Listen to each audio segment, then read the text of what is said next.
A millionaire helped a girl shivering in the cold, selling flowers to have money to treat her grandfather. A few days later, the millionaire and her grandfather were both dying in the hospital because Christopher Lambert sat at the head of the gleaming mahogany table, his fingers steepled and his eyes like steel as they swept across the room. The boardroom's air was thick with tension, punctuated only by the faint hum of the city below. At 65, Christopher exuded the kind of authority that came with decades of relentless ambition. He was a man who had built empires from nothing, his name synonymous with power and precision. His bespoke suit, sharp and unyielding as the man himself, reflected the austere lighting, a mirror to his meticulously crafted image. "Gentlemen," Christopher began, his voice low and deliberate, commanding the attention of every executive in the room. "This acquisition is not just another deal. It's the cornerstone of our legacy. I expect nothing less than perfection." The executives nodded, scribbling notes, careful not to meet his gaze too long. Christopher's reputation was as formidable as his presence. He tolerated no excuses, no weakness. He leaned forward, the faintest hint of a smirk playing on his lips, as if daring someone to challenge him. No one did, but as he gestured toward the projection screen to emphasize a point, a sharp, searing pain erupted at the base of his skull. His hand faltered, gripping the edge of the table. He blinked, the fluorescent lights above him suddenly glaring, the room tilting ever so slightly. "Mr. Lambert?" A voice broke through the fog, hesitant, unsure. Christopher tried to respond, but the words tangled in his throat. Sweat beaded on his brow as the pain intensified, a relentless drumbeat in his head. He felt his knees buckle as the room dissolved into chaos. Chairs scraped against the floor, voices overlapped in alarm, but Christopher's world narrowed to the crushing pressure in his skull and the cold rush of fear creeping into his chest. "Call an ambulance," someone shouted, but Christopher couldn't discern who. The last thing he saw before the darkness claimed him was the polished surface of the table, reflecting his own crumpled form. The antiseptic scent of the hospital burned his nostrils as he stirred, the fluorescent lights casting harsh glares on white walls. His body felt heavy, his head a throbbing drumbeat of pain. A faint beeping punctuated the air, the rhythm steady, but ominous. "Mr. Lambert," a calm, measured voice interrupted his haze. A doctor stood at the foot of his bed, clipboard in hand, his expression carefully neutral. Christopher hated it. How practiced, how calculated it was. He'd mastered that look himself. "You experienced a rupture in your cerebral artery," the doctor began, his voice professional but softened by caution. "Aneurysm. We were able to stabilize you for now, but the situation is critical." Christopher's mouth felt dry, his voice rasping when he finally spoke. "And the solution?" The doctor hesitated, his pause speaking volumes. "Surgery is an option, but the risks are significant. A 2% survival rate. Without it, I'd estimate you have about a week." Christopher stared at the man, unblinking. The weight of those words didn't sink in right away. Instead, his mind latched onto the improbability, the insult of it all.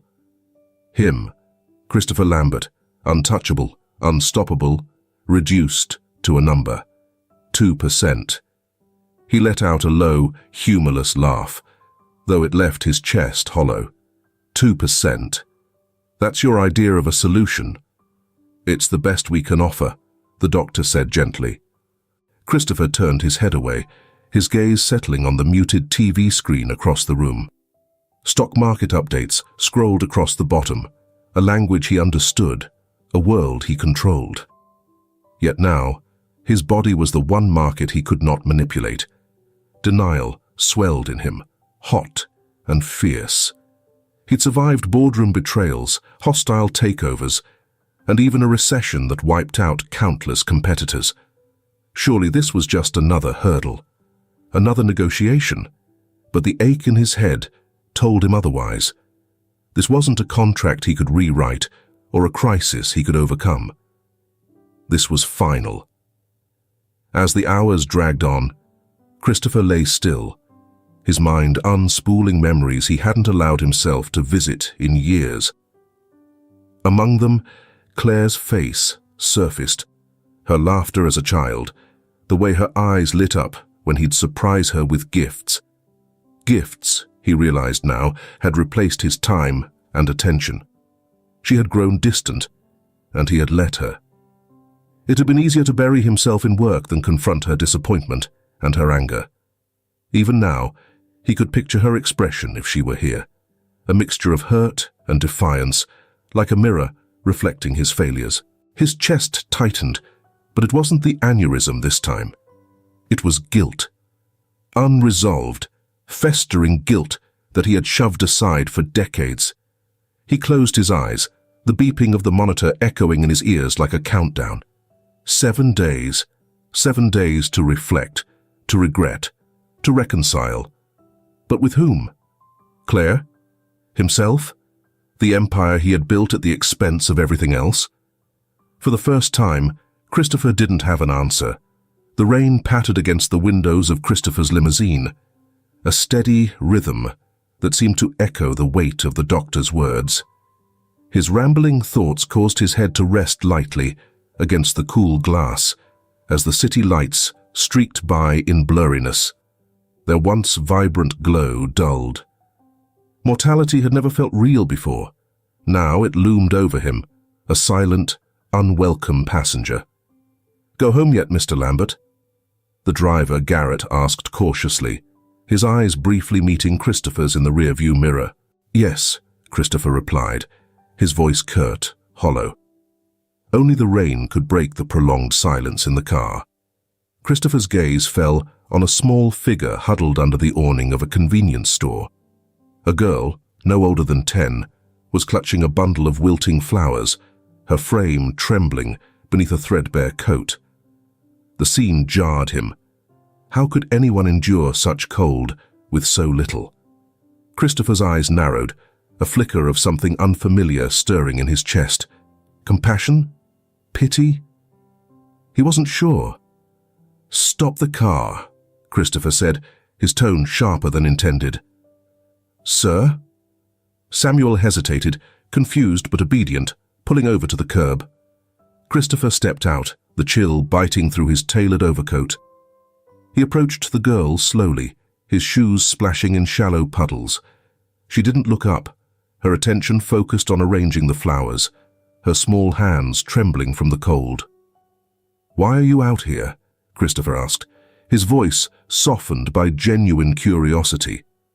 The girl startled, her wide eyes darting to him. I'm selling flowers, mister," she stammered, her words punctuated by shaky breaths. "In weather like this?"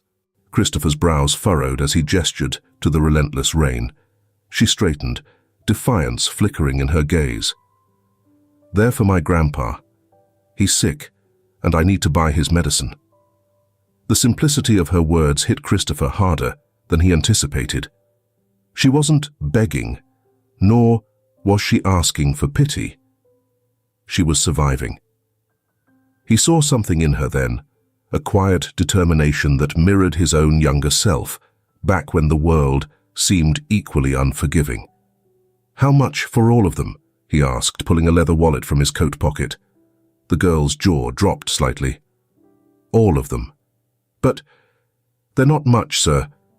Just $10. Christopher handed her a crisp $100 bill. "Take it," she blinked, staring at the money as if it might dissolve. "I don't have change. I don't want change." Christopher gestured for her to follow him. "Come, you're not staying out here any longer." The girl hesitated, clutching the money and flowers close to her chest. "But Grandpa, he's at home. I need to get back." "I'll take you," Christopher said firmly, motioning toward the limousine. His tone left no room for argument. The drive was silent at first, except for the occasional sniffle from the girl as she warmed her hands against the car's heated seats. Christopher watched her from the corner of his eye, noting the way she clutched the flowers as if they were lifelines. "What's your name?" he asked finally. "Doris," she replied, her voice small but steady. "What about you, mister?" "Christopher," he said, pausing before adding, "Lambert." Her eyes widened slightly. "Like the guy on TV? The one who owns all those big buildings?" Christopher gave a faint nod, surprised she recognized him. "Yes, that Lambert." Doris studied him for a moment, then looked down at the flowers in her lap. "Why'd you stop?" "Most people just walk past." Christopher didn't answer immediately. He stared out the rain-streaked window, the weight of her question settling heavily in his chest. "Because you reminded me of something I'd forgotten." The car slowed to a stop outside a rundown apartment building. Christopher stepped out first, holding the door open for Doris.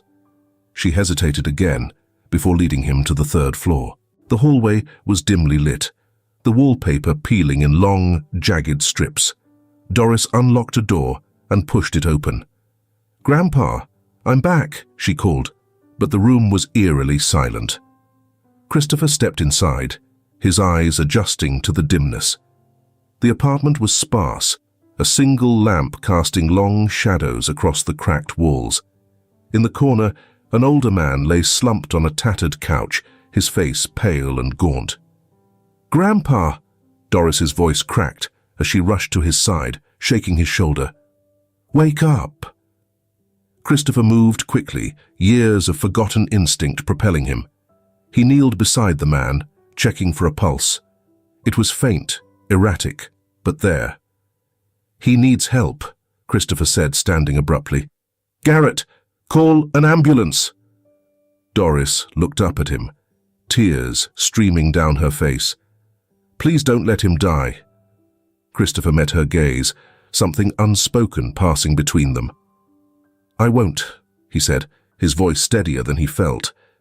As the rain continued to fall outside, Christopher felt an unfamiliar sense of purpose stir within him. For the first time in years, he wasn't thinking about himself. The ambulance careened through the rain-soaked streets, its siren cutting through the night like a desperate plea. Christopher sat stiffly, his fingers gripping the edge of the gurney where Doris's grandfather lay motionless, his labored breaths barely audible beneath the cacophony of the vehicle. Doris clung to Christopher's arm, her small frame trembling with fear, but her tear-streaked face remained focused on Roger. "He'll be okay," Christopher said, his voice low and steady, though he wasn't sure if he believed it himself. The dull ache in his head had returned, creeping behind his temples with increasing ferocity. He ignored it, his attention fixed on the frail man before him. The hospital's fluorescent lights were blinding as the paramedics wheeled Roger inside. A doctor in scrubs rushed to meet them, barking orders to the staff. Christopher stayed behind, his breaths coming shallow as the weight of his own condition pressed on his chest. "Mr. Lambert," a nurse called, her voice gentle but firm. "You need to be examined. You're not looking well." "I'm fine," Christopher snapped, though his trembling hands betrayed him. He turned to Doris, kneeling to meet her wide, frightened eyes. "Stay here. I'll make sure they take care of him." Doris nodded, her lips trembling as she clutched his coat. "Please don't let him die," she whispered, her voice barely audible. Christopher rose slowly, his knees weak, and followed the nurse down the hallway. The sterile scent of antiseptic filled his senses as she guided him into a small room. Moments later, a doctor entered, holding a clipboard and wearing the same concerned expression Christopher had seen too often in the past few days. "Mr. Lambert," the doctor began, "we've reviewed your condition from the paramedics' report. Your aneurysm is worsening.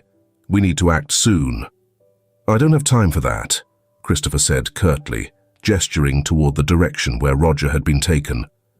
"What about him?" "The man they brought in with me." The doctor hesitated. "He's in critical condition. Immediate surgery could save him, but we'll need consent for the procedure." Christopher's chest tightened.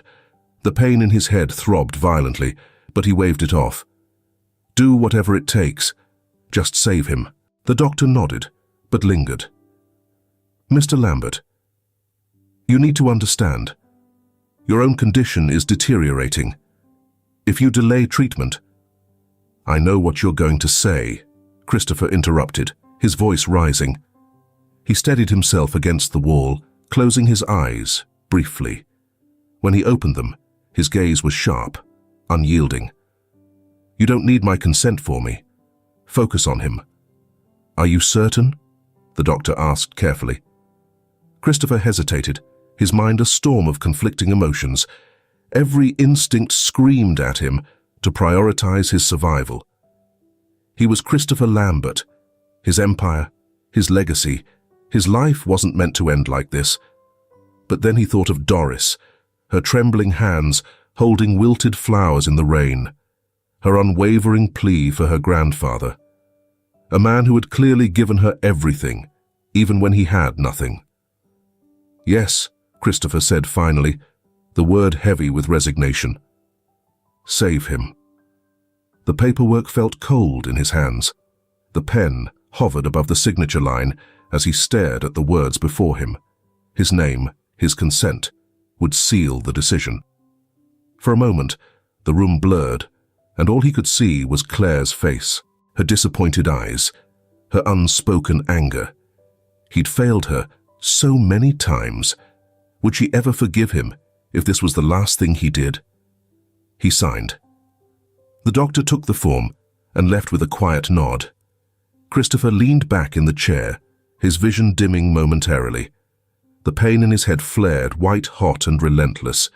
He clutched his temples, fighting the urge to cry out. Mr. Lambert! Doris's voice cut through the haze. She ran into the room, her small hands gripping his sleeve. What's happening? Are they helping, Grandpa? Christopher forced himself to sit upright, summoning the last vestiges of his composure. He placed a hand on her shoulder, his touch firm but kind. Yes, he said, his voice steady despite the pain. They're doing everything they can. Doris's lip quivered and tears welled in her eyes. But what about you? You look sick too. Christopher managed a faint smile, the corners of his mouth twitching. Don't worry about me, Doris. Your grandfather is what matters right now. She threw her arms around him, her sobs muffled against his coat. Christopher froze for a moment, unused to such unfiltered emotion, before awkwardly patting her back. You're so brave, Doris said, her words muffled. Christopher's throat tightened. Brave? No, he thought. He wasn't brave. He was just a man trying to atone for a lifetime of misplaced priorities. Christopher lay in bed, resting from the excruciating pain. The pale, sterile light of the room cast long shadows across the walls, and the persistent hum of machines underscored the quiet. He stared at the ceiling, willing his thoughts to settle, but they churned relentlessly, a mixture of exhaustion, frustration, and resignation. Garrett, his longtime driver, stood by the door, his cap in his hands. He shifted uncomfortably, unsure whether to speak or remain silent. You don't have to hover, Christopher said, his voice raspier than usual. I'm not dying. Yet. Christopher closed his eyes, the weight of those words pressing on his chest. He had always prided himself on control of his business, his life, and everything in between. Now, lying here under the watchful eye of monitors and nurses, control felt like a distant memory. Samuel couldn't shake the unease gnawing at him. He stepped outside the room, pulling his phone from his pocket. After scrolling through his contacts, he tapped Claire's name. The phone rang twice before her familiar voice came through, brisk but warm. Garrett, what's going on? Is everything okay? Samuel hesitated, his free hand fidgeting with the brim of his cap. Miss Claire, it's about your father. There was a pause on the other end. What about him? He's in the hospital, Samuel said. keeping his tone calm but firm. "He collapsed earlier today.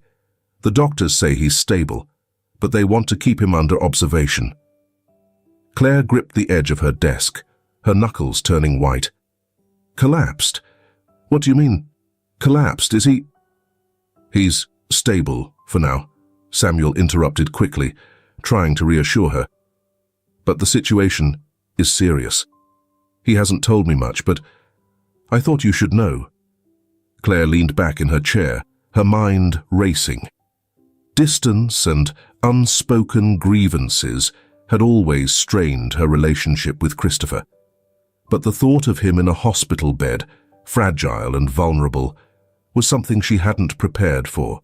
"Which hospital?" she asked, her voice firm despite the tremor in her hands. "St. Mary's," Samuel replied. "Room 407. The antiseptic air of the hospital was thick with urgency, but Claire Lambert moved through it with a mix of determination and simmering frustration. Again, she thought bitterly. The man was as careless with his health as he had been with their relationship. She stepped into the bustling ER, scanning the room until she spotted him. He wasn't in his usual commanding posture, but slumped in a chair, his face pale and drawn. For a fleeting moment, a pang of worry pierced her anger, but she pushed it aside. "What's going on, Dad?" she asked, her voice clipped as she approached. Christopher looked up, the pain etched into his features softening when he saw her. "Claire," he said, his voice hoarse, weak. "You didn't need to come." Her eyes narrowed. "Of course I did. You're in the hospital." Again. "What is it this time? Overwork? Stress? Or something you decided wasn't worth telling me?" He didn't answer, his gaze drifting instead toward a small girl seated nearby. Claire followed his eyes to the child, clutching a bundle of flowers, her cheeks streaked with dried tears. "Who's she?" Claire asked, the irritation in her tone replaced by genuine curiosity. "This is Doris," Christopher said softly. "Her grandfather. He's in surgery. I brought them here." Claire blinked, her frustration momentarily forgotten.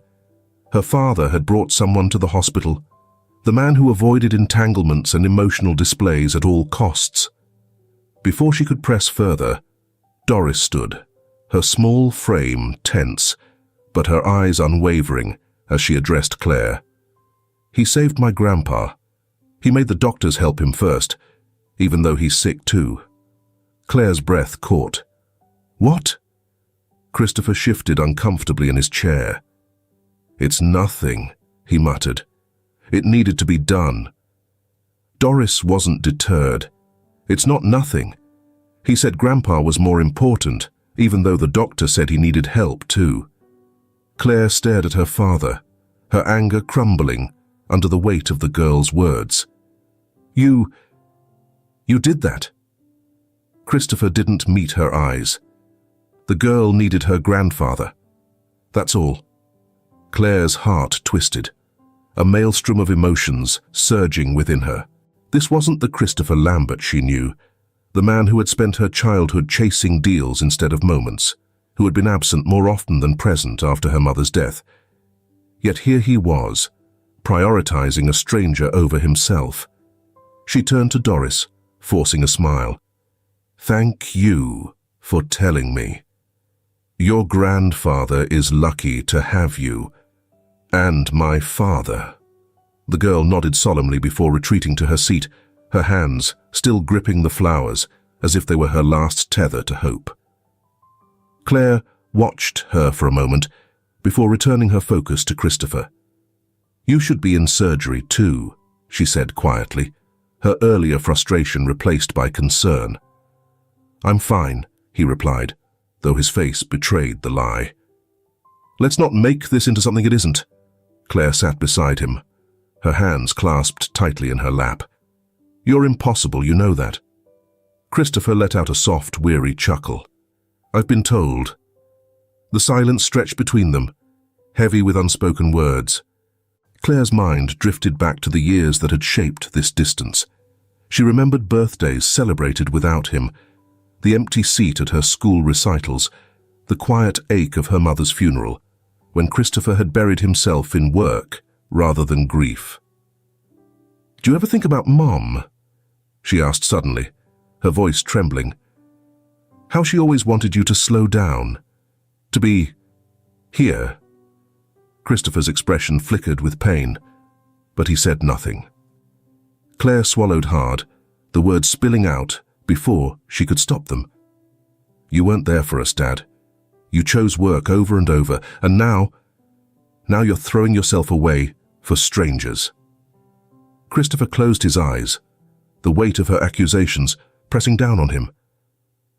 "I'm sorry," he said finally, his voice barely audible. "I thought I was doing the right thing. For you. For us." Tears stung her eyes, but she blinked them away. "Well, you weren't, but you can still fix it." When Christopher didn't respond, she reached out, placing a hand over his. "Fight for your life, Dad. For once, don't run away. Stay. Stay for me." Christopher opened his eyes, meeting hers for the first time. The raw vulnerability in his gaze made her chest tighten. He nodded, a faint gesture, but it was enough. Claire stayed beside him long after his eyes closed, her hand still resting on his. For the first time in years, she allowed herself to hope, for healing, for time, and for the father she'd always wanted him to be. The sterile white walls of the waiting room seemed to press closer with every passing second. Claire sat in the corner, her arms crossed tightly over her chest, her gaze fixed on the doorway where her father lies resting. Doris sat nearby, her small figure dwarfed by the oversized hospital chair. She clutched a crumpled tissue in her hands, staring down at it as though it held the answers to all her unspoken fears. Claire glanced at the girl, her chest tightening. She saw herself in Doris, the vulnerability, the desperate hope for someone you loved to pull through. The difference was, Doris's devotion was met with action. She had watched Christopher sacrifice himself for her grandfather. Claire had spent years waiting for her father to show even a fraction of that selflessness for her. "How's your grandfather?" Claire asked softly, breaking the silence. Doris looked up, her wide eyes rimmed red. "The doctor said the surgery went okay, but he's still not awake yet." Claire nodded, unsure how to respond. Words of comfort felt hollow here, in this place where lives hung by a thread. "He's lucky to have you," she said finally. Doris shrugged, her gaze dropping to the tissue again. "It's just me and Grandpa. I have to take care of him. No one else will." The matter-of-fact tone made Claire pause. "You're too young to have to do all this on your own." "I don't mind," Doris said quickly, her voice firm. "Grandpa raised me when my mum left. He never complained, not once. It's my turn to help him." Claire's throat tightened. "That's a lot for someone your age." Doris hesitated, then looked up. "I'm used to it," she said quietly. "Grandpa gets sick a lot. I learned how to make soup, how to clean up after him when he's too weak. I don't even go to school much anymore because I have to be home to take care of him." The weight of Doris's words settled heavily in the room. Claire leaned forward, her elbows resting on her knees. "You're incredibly strong. You know that?" Doris's face flushed slightly, but she didn't smile. "I just do what I have to." Claire wanted to say more, but the words caught in her throat. The quiet resilience in Doris's voice reminded her of the times she had wished for strength during her own lonely childhood. She thought of her mother's funeral, the ache of sitting in the front pew while Christopher stood in the back, speaking to clients on his phone. She thought of the empty birthdays, the awards ceremonies where her applause had only echoed back to her. "You and I aren't so different," Claire murmured, her voice almost to herself. Doris frowned. "What do you mean?" Claire looked up, forcing a faint smile. "I know what it's like to feel like the weight of the world is on your shoulders. My dad, he's not the easiest person to love." Doris tilted her head, confusion flickering across her face. "But he saved Grandpa. He's a hero."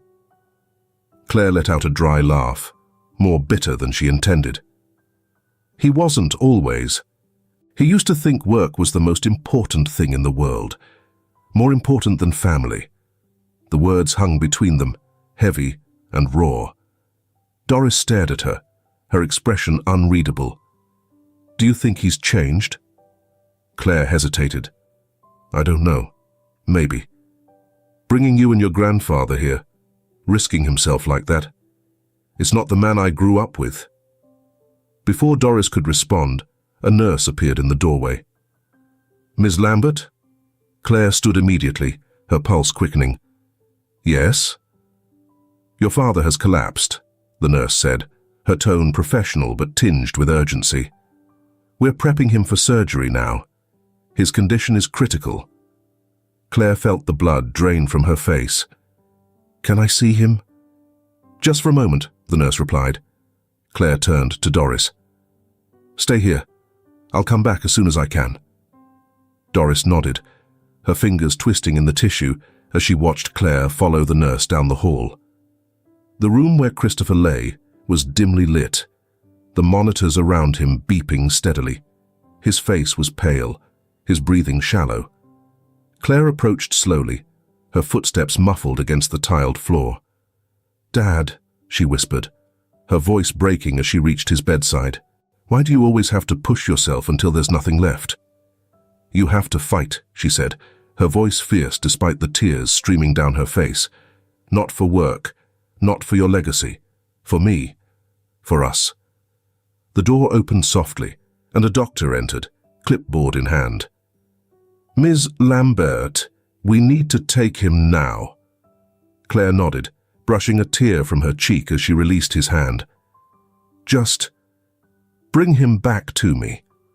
The doctor gave a nod, and the nurses began wheeling Christopher away. Claire stood frozen, her fists clenched as she watched the doors swing shut behind him. The ticking of the clock in the waiting room seemed to amplify with each passing second. Claire paced the narrow space, her arms crossed tightly across her chest. The fluorescent lights above cast a harsh glow, making the sterile walls feel more oppressive. Doris sat in the corner, her knees pulled to her chest, staring intently at the wilted flowers she still refused to let go of. Claire's mind reeled, her thoughts racing between the present and the past. She had promised herself she wouldn't let her emotions show, but the fear creeping into her chest was undeniable. The idea of losing Christopher, a man she had spent so long resenting, was too heavy to process. She paused, her hand brushing against the chair's cold metal armrest, and sank into it. Her gaze shifted to Doris, whose silence filled the room like an unspoken plea. "Claire." Doris's voice was quiet, almost timid. Claire forced a faint smile. "Yes. Do you think he'll be okay?" Doris's hands tightened around the flowers as her voice wavered. "My grandpa woke up after his surgery. I'm sure your dad will too." Claire swallowed hard. "I hope so, Doris," she said, though her words felt hollow. "He's stubborn. He'll fight." But would he? Claire's memories tugged at her, moments from her childhood, when Christopher had seemed invincible. She thought of the time when, as a little girl, she had been too scared to compete in her school's spelling bee. She had begged to stay home, terrified of making a mistake in front of the audience. "I'm not going, Dad," she had declared, tears streaming down her face. Christopher had knelt down, his hands resting on her trembling shoulders. "Claire," he'd said firmly but kindly, "you are the smartest kid I know, and even if you don't win, You'll show everyone how brave you are for trying. That's all that matters." His words had been enough to push her to the stage. She didn't win, but when she looked out into the crowd, Christopher had been there, clapping, his proud smile a beacon of reassurance. It had been one of the rare times she felt his undivided attention. Now, that same man was lying on an operating table, his life, in someone else's hands. Claire clenched her fists, tears stinging her eyes. "You can't leave, Dad," she whispered under her breath. "Not when I've just started to forgive you." Inside the operating room, tension mounted. Dr. Gentry frowned, his eyes scanning the vascular structures displayed on the screen above Christopher's head. The aneurysm was larger than anticipated, its fragile walls threatening to rupture with every passing second. "Suction," he ordered, his tone clipped. A nurse complied immediately, steadying the view. "Pressure is spiking," another voice announced. 140 and climbing. Dr. Gentry's jaw tightened. "We need to move faster." The team responded with synchronized urgency, their movements fluid but deliberate. Then it happened, a sudden burst of crimson on the screen, vivid and terrifying. "Rupture," a nurse called out, her voice cutting through the room like a blade. "Clamp it, now!"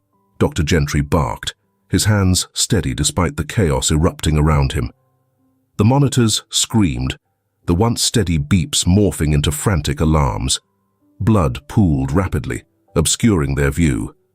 Dr. Gentry leaned closer, his focus narrowing to the thread of life he was trying to preserve. "We're losing him," someone murmured, panic creeping into their voice. "Not yet," Dr. Gentry snapped. His hands moved with almost mechanical precision, expertly navigating the delicate vessels. "I need the clip, now." The surgical assistant passed the tool into his waiting hand. Dr. Gentry worked quickly, securing the rupture before stepping back to assess the damage. The alarms began to quiet, the rhythm of Christopher's heartbeat returning to its fragile, uneven cadence. Dr. Gentry let out a slow breath, his shoulders relaxing ever so slightly. "Let's close him up." Back in the waiting room, Claire noticed Doris shivering despite the warmth of the hospital. Claire sat beside her, wrapping her arms around her knees. "You know," she began, her voice faltering, "I used to think my dad didn't care about anything but his work. But seeing him with you and your grandpa, it's like I'm meeting a different person." Doris nodded slowly, her fingers tracing the fabric of the blazer. "I think he cares a lot. He just doesn't always show it." Claire let out a bitter laugh. "That's an understatement." The doors to the waiting room swung open, and a nurse entered. Claire shot to her feet, her heart pounding. "How is he?" she asked, her voice trembling. The nurse's expression was cautious. "The surgery was successful, but Mr. Lambert is in critical condition. He's in a coma, and the next 48 hours will be crucial." Claire felt the ground sway beneath her. "Coma," she whispered. The nurse nodded. "He's stable for now, but his body is very weak. You can see him soon." Claire is trying to sound hopeful. "That's something." Doris nodded, but neither of them moved. The weight of uncertainty pressed down on them both. Claire reached for the girl's hand, holding it tightly as they sat together in silence. She stared at the door where her father had been taken and whispered, "Please come back to us, Dad. There's still so much left to say." Claire sat beside Christopher's bed, the rhythmic hum of machines filling the sterile air. Christopher looked impossibly fragile, his once imposing frame dwarfed by the hospital bed. His chest rose and fell with each assisted breath. The mechanical sound of the ventilator, a cruel reminder of how close he had come to slipping away. Across the room, Doris sat perched on a chair, her knees tucked beneath her chin. She clutched a small stuffed bear tightly, her wide eyes fixed on Christopher. The guilt on her face was unmistakable. "It's not your fault, Doris," Claire said softly, breaking the heavy silence. She leaned forward, resting her elbows on her knees. "He made his own choices. He wanted to help." Doris shook her head, her voice cracking as she whispered, "If it wasn't for me, he wouldn't be like this. He wouldn't be so sick." Claire got up and crossed the room, kneeling beside Doris's chair. "Listen to me," she said firmly, placing a hand on the girl's shoulder. "My father is a stubborn man.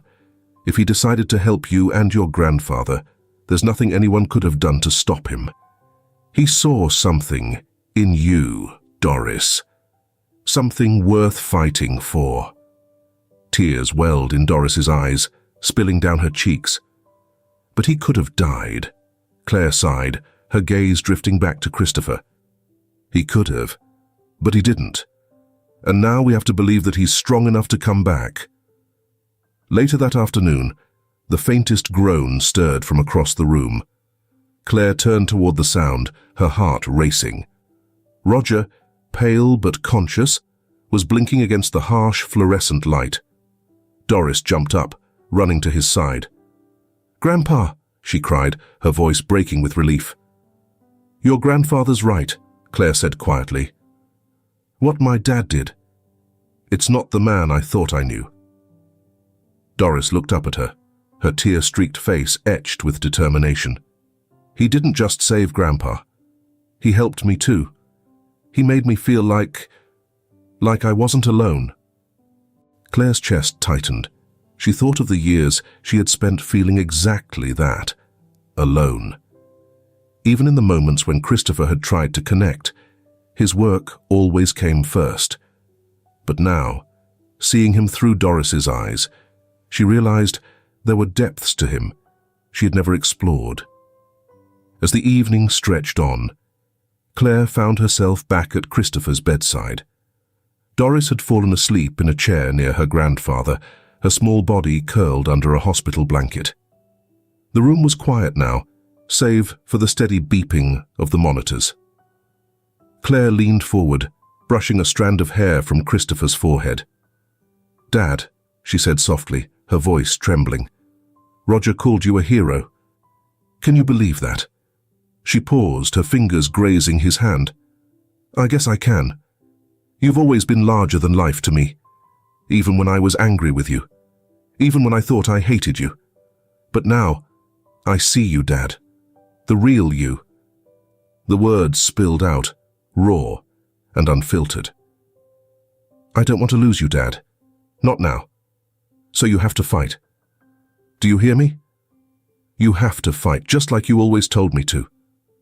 Claire squeezed his hand gently, her head bowing as silent tears fell. If you're feeling emotional and hoping that Christopher will wake up, leave a comment saying "flowers" so we can feel your love for the character and the story as a whole. Now, let's continue listening. She sat there for what felt like hours, the stillness of the room wrapping around her like a shroud.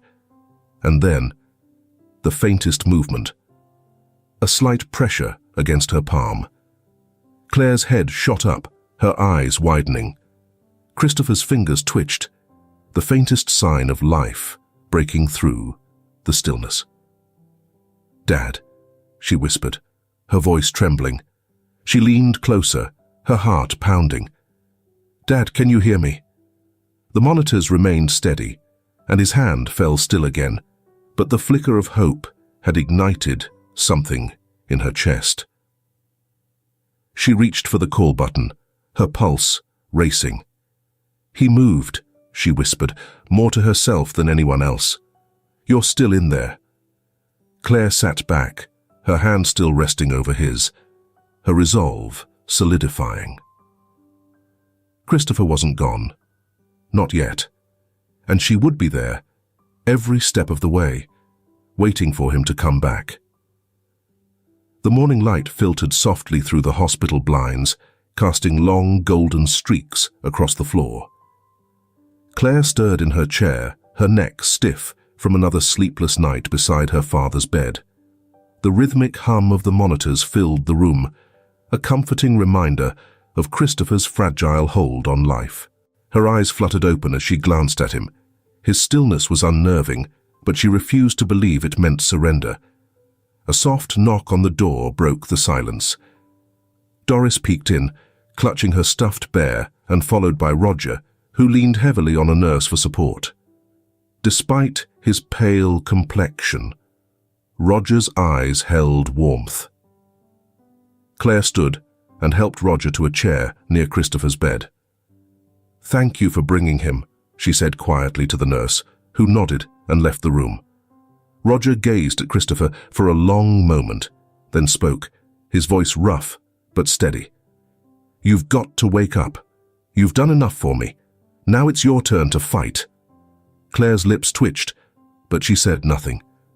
Doris clambered onto the edge of the bed, her small fingers wrapping gently around Christopher's hand. "Mr. Lambert," she whispered, her voice trembling, "Grandpa says you're a hero. I think so too. But heroes don't just leave, okay? Please don't leave." The hours passed slowly, marked only by the occasional shuffle of nurses or the quiet murmur of visitors in the hallway. Claire drifted between the room and the waiting area, fetching water for Roger or sitting in silence with Doris, whose faith never wavered.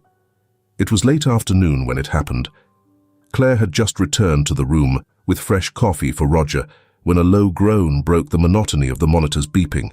She froze, her gaze snapping to Christopher. His eyelids fluttered, his brow furrowing slightly. Claire rushed to his side, her hand instinctively grasping his. "Dad," she whispered, her voice thick with disbelief. "Can you hear me?" Christopher's eyes cracked open, their hazel depths clouded but searching. He tried to speak, but his voice caught dry and strained. Claire leaned forward, her hand brushing his cheek. "Don't try to talk," she said quickly. Just rest. You're okay." A flicker of recognition passed across his face, and a weak, almost imperceptible smile tugged at the corners of his mouth. "Claire," he croaked, the single syllable carrying a world of meaning. Tears spilled down her cheeks as she nodded, gripping his hand tighter. "I'm here, Dad. I'm right here." Roger and Doris watched from the corner, their expressions a mixture of relief and awe. Doris moved closer, her stuffed bear clutched tightly. "See, Grandpa? I told you he'd wake up." Christopher's gaze shifted slowly toward her, his eyes softening. He opened his mouth to speak but faltered. Roger leaned forward, his voice filled with gratitude. "Don't push yourself, son. Just know that we're thankful. You gave me my life back. Now you need to focus on yours." Christopher's breath hitched, his chest rising unevenly. His eyes flickered back to Claire, and she saw something she hadn't seen in years. Vulnerability, raw and unguarded.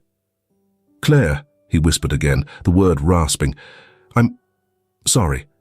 She shook her head quickly, tears falling freely. "Don't. Not now. Just rest." But Christopher persisted, his weak grip tightening around her hand. "I failed you," he said, his voice cracking. "All those years. I thought I was doing the right thing. For you, for us. But I wasn't." Claire's heart twisted as she saw the tears gathering in his eyes. "Dad, it doesn't matter anymore." "It does," he insisted, his voice hoarse but determined. "I don't deserve this, any of it. But I swear, Claire, if I get through this, I'll be better. For you. For us." The room fell silent, save for the soft hum of the machines.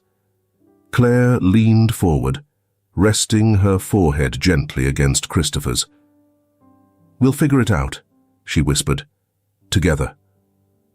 Doris and Roger approached the bed, Doris's small hand brushing against Christopher's arm. "Thank you," she said, her voice trembling, "for saving Grandpa. You're my hero." Christopher's tired eyes met hers, and a faint smile broke through his exhaustion. "You're strong," he murmured. "Both of you." Roger placed a hand on Christopher's shoulder, his grip firm but kind. "Rest now. You've done enough." Christopher nodded faintly, his body sinking back into the bed. But this time, the heaviness was different, less like defeat and more like surrender to the care of those around him. As the sun dipped below the horizon, casting the room in a soft golden glow, Claire sat by his side, her hand never leaving him. A few days later, Christopher's recovery showed signs of improvement. He sat in a wheelchair by the hospital window, the pale light of morning warming his weathered face. His once commanding presence had softened. His sharp features were now marked with the weariness of a man who had fought for his life and barely survived. Claire adjusted the blanket, draped over his legs, her movements careful but steady. "You'll be back on your feet soon," she said, her voice calm but encouraging. Christopher chuckled weakly. "Don't rush me. I'm not as young as I used to be." Claire smirked, glancing out at the distant skyline. "You were never one for slowing down, Dad. Maybe this is the universe forcing you to." His smile faded slightly, and he nodded, his gaze drifting toward his hands, resting on the armrests. "I've been thinking about that," he murmured. "Maybe it's time I finally listen."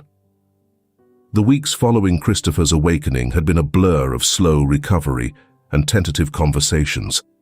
For the first time in years, Claire found herself spending real time with her father, free from the usual tension that had defined their relationship. They talked about everything and nothing, her childhood, his regrets, even their favorite books. Bit by bit, the walls between them crumbled, revealing a connection neither had expected to find.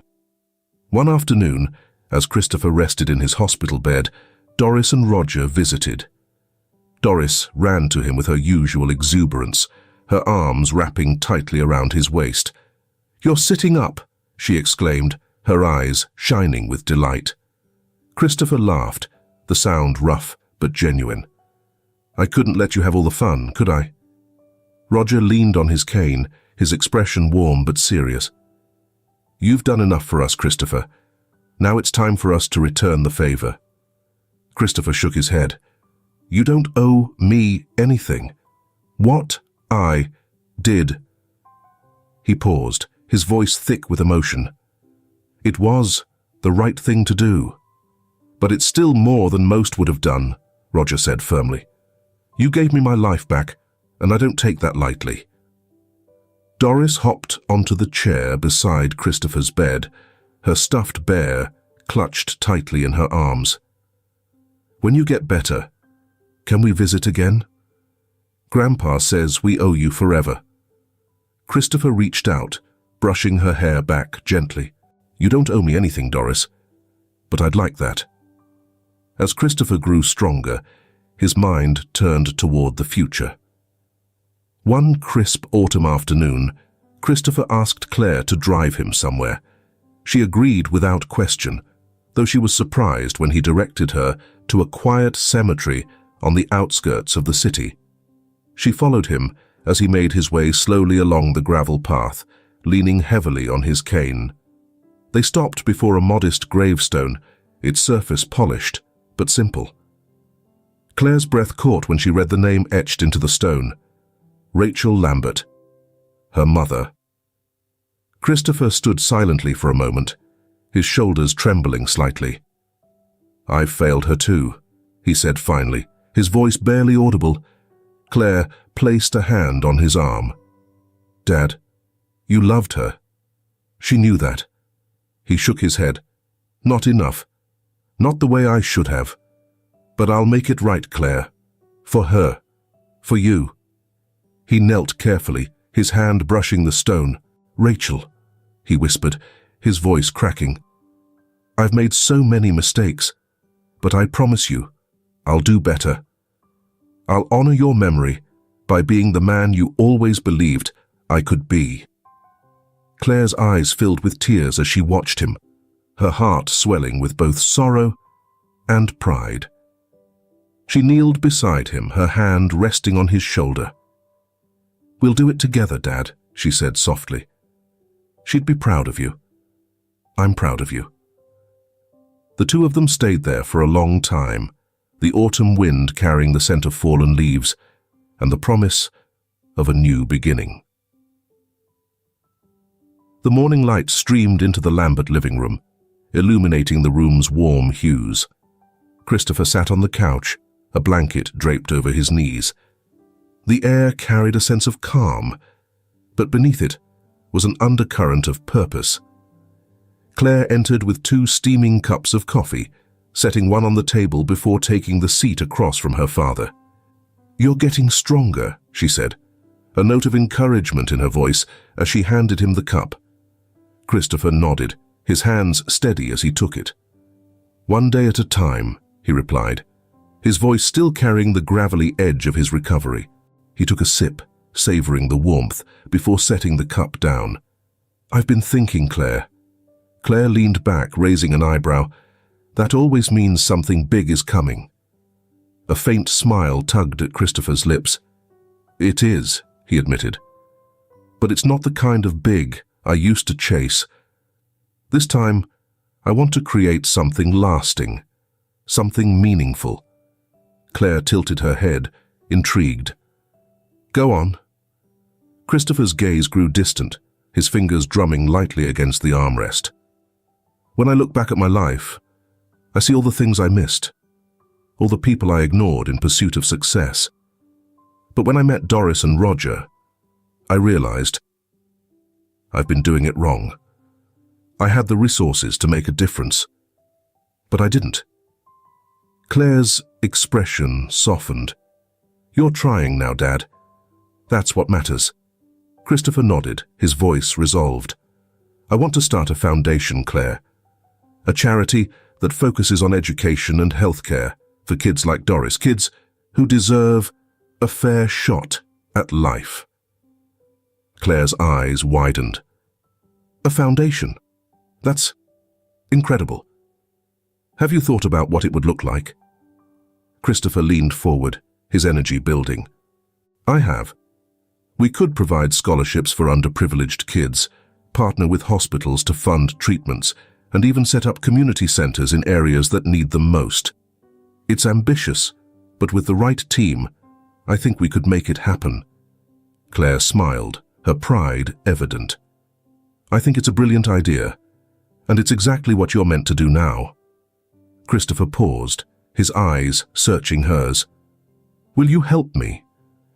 Claire blinked, surprised. "Me?" "Yes, you," Christopher said firmly. "You've always had a heart for helping people, Claire. And you're sharp, smarter than I ever gave you credit for, though that's my failing, not yours. I need you by my side for this." Claire looked down, a smile tugging at her lips. "You really mean that?" Christopher reached across the table, placing his hand over hers. "I do. This isn't just about me making amends, Claire. It's about us building something together." She nodded, her grip tightening around his. "Then I'm in. But we're doing this the right way. No shortcuts. No cutting corners." Christopher chuckled. "I wouldn't dare. You'd never let me hear the end of it." Claire laughed, the sound light and genuine. "You're right about that." The two spent the rest of the morning discussing ideas. Claire jotted notes in a leather-bound notebook, her handwriting neat and purposeful. Christopher outlined his vision, his tone filled with a renewed sense of determination. "We'll name it the Lambert Foundation," Christopher said, his voice steady. "It needs to carry the weight of responsibility, a name that reminds us to do better." Claire nodded, scribbling the name at the top of the page. "And our first priority." "Doris's education," Christopher said without hesitation, "and ensuring Roger gets the care he needs." Claire smiled, her pen gliding across the paper. "Consider it done." As they worked, the room seemed to brighten, the air filled with a sense of possibility. The gentle hum of conversations filled the room as soft piano music played in the background. The Lambert estate, usually reserved for corporate dinners or grand receptions, had been transformed into an intimate gathering space. Christopher sat in his wheelchair at the head of the room, his once powerful presence now gentler, but no less commanding. Around him, familiar faces filled the space: Claire, Doris, Roger, and a small circle of friends and new collaborators who had come to celebrate this moment.